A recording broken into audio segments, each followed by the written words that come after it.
Good day, everyone. I'd like to welcome you to Contemplating Catholicism.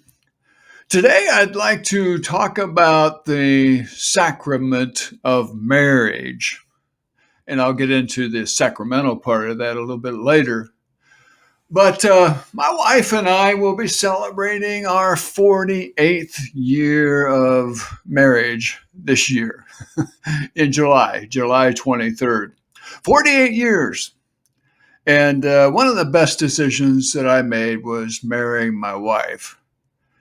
I remember we were both Protestants at the time when we met. I had left the Catholic Church. We came together, and I remember our first date. First date, drove her car because I had a motorcycle and it was cold out.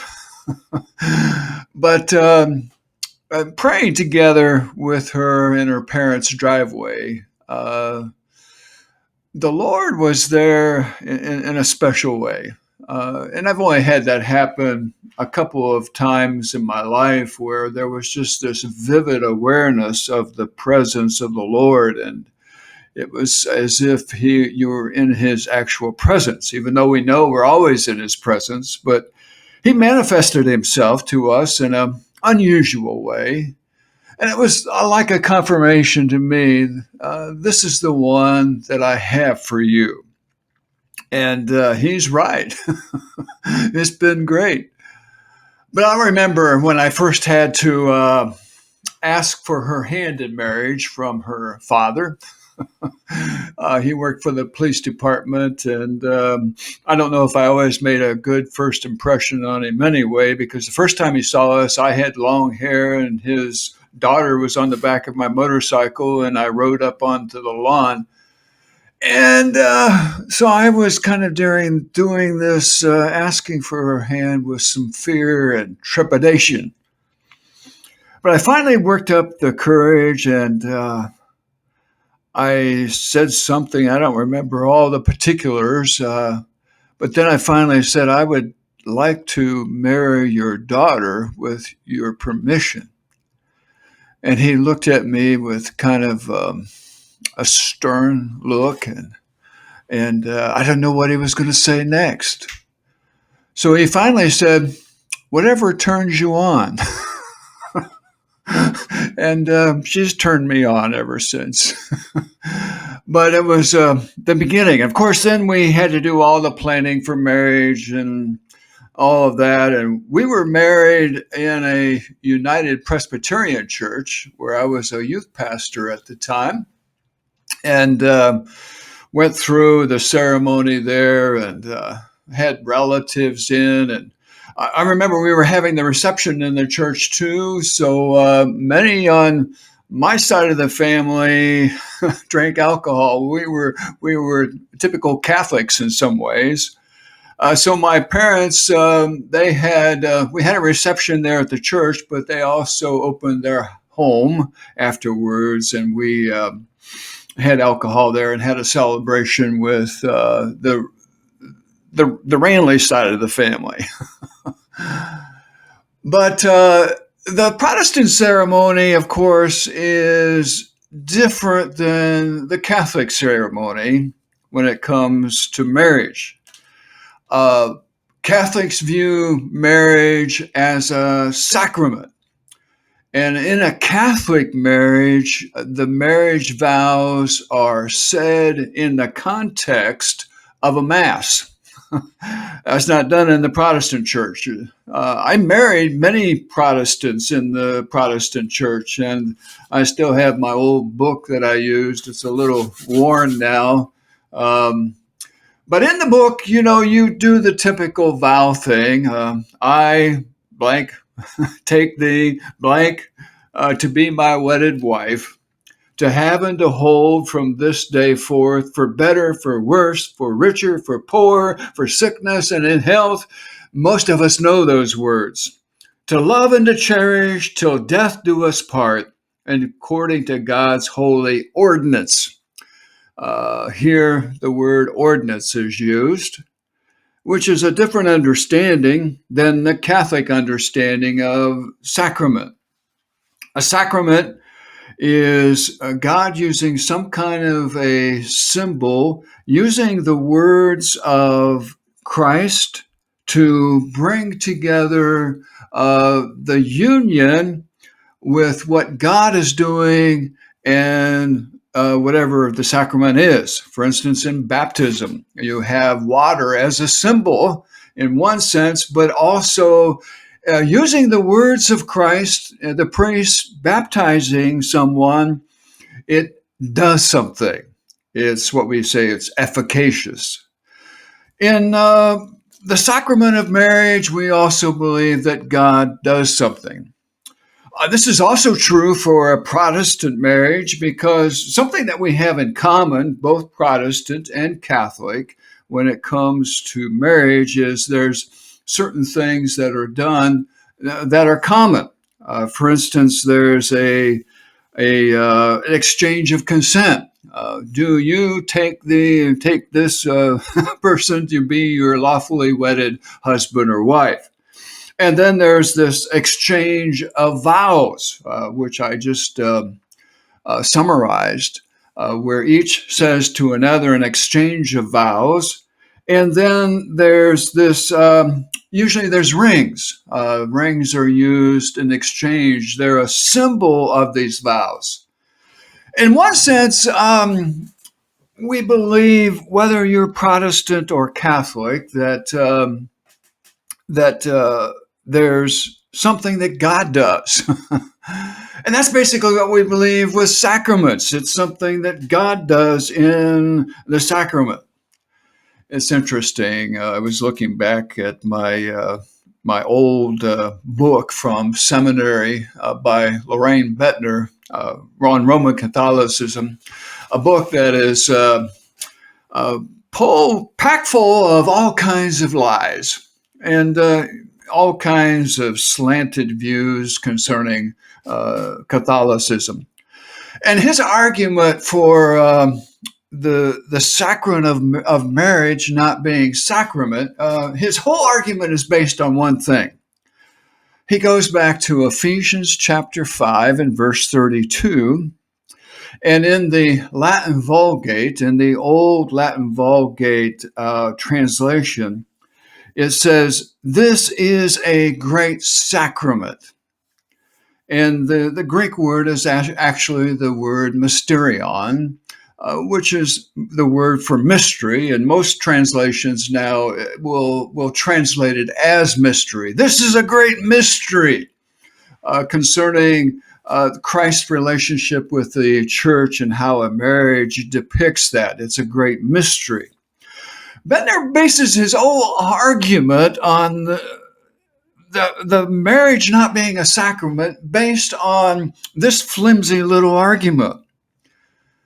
And says, well, it's not. It doesn't say sacrament. Well, the Bible doesn't say there's a Trinity either, but it's a reality. And if there's I don't believe there's a clearer reality of sacrament than there is in marriage, because it goes back to the very word of God. It goes back to the words of Jesus Christ. And we also see that God does something in the sacrament. The Catholic concept of matrimony or marriage is not entirely based on Ephesians chapter 5 and verse 32. We believe that it's rooted in the Old Testament that Jesus went back to also. The early Genesis account where God fashions from the rib or from the side of Adam this woman, and he's excited about this woman. After naming all the animals, he didn't find anyone that was like him. But when he saw this woman that God presented to him, he said, "This one at last is bone of my bones. She's from me, and flesh of my flesh. This one shall be called woman, Isha, because she was taken from man. Eesh. She's one with me. We're alike. And then we have this commentary at the end of the book of Genesis, chapter 2. Chapter 2, it says, "This is why a man leaves his father and mother and clings to his wife, and the two of them become one body, one flesh." That's what God does in marriage. It is God doing something in marriage. It's sacramental. When we come to the New Testament, we find that Jesus is being tested by the Pharisees. Genesis, or I should say Matthew chapter 19, they come to him and they want to test him. And it says some Pharisees come to him in chapter 19 and verse 3 to test him, saying, "Is it lawful for a man to divorce his wife for any cause whatsoever?"